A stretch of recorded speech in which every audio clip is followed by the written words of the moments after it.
అన్న ఒక్క నిమిషం, రైతులైతే ఎవరున్నారో ఈ వీడియో మొత్తం చూడండి. ఇప్పుడు వరి కోతలు అయిపోయినాయి, మళ్ళీ ఇప్పుడు ఏం విత్తనాలు తేవాలనే ప్రశ్న మొదలవుతుంది. మన రైతుల ఆలోచన ఎట్లుంటుందంటే అగ్బ విత్తనాలు పెట్టి ఖాతా మాత్రం గట్టి గాయాలని చూస్తాం, కానీ అదే మనకు నష్టాలను తెచ్చిపెడుతుంది. ఎట్లా అంటే నువ్వు ఏ వరి పెట్టు, దున్కం మొదలు వరి కోసేంత వరకు పెట్టుబడి సేమ్ ఉంటుంది. ఇప్పుడు మార్కెట్లో 3 kg అంటే హైబ్రిడ్, 10 kg 30 kg అనే వెరైటీలు అందుబాటులో ఉన్నాయి.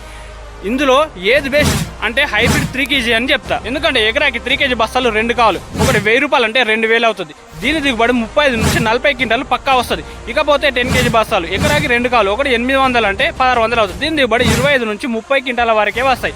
అంటే ఇప్పుడు విత్తనాల రేటు ప్రకారం 1000 రూపాయలు ఎక్కువ అయినా కానీ 10 క్వింటాల వడ్లు ఎక్కువ వెళ్తాయి. అంటే హైబ్రిడ్ వేయడం వల్ల ఈ 10 క్వింటాలకైనా ఇప్పుడున్న రేటు ప్రకారం 22,000 ఎక్కువ వస్తాయి. అంటే మనం విత్తనాలు కొనేటప్పుడు 2000 ఎక్కువ పెట్టుకుంటే ఇప్పుడు అదే ఎకరాకి 20 లాభం ఎక్కువ వస్తుంది.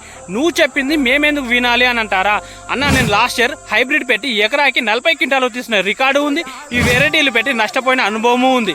ఇప్పుడు విత్తనాలు తక్కువ ధరకు తెస్తే అప్పటి దిగుబడి కూడా తక్కువ చూడాల్సి వస్తుంది. అన్న ఒక్కసారి ట్రై చేయండి, నేను ఇక్కడే ఉంటాను, అందరికీ రిప్లై ఇస్తాను.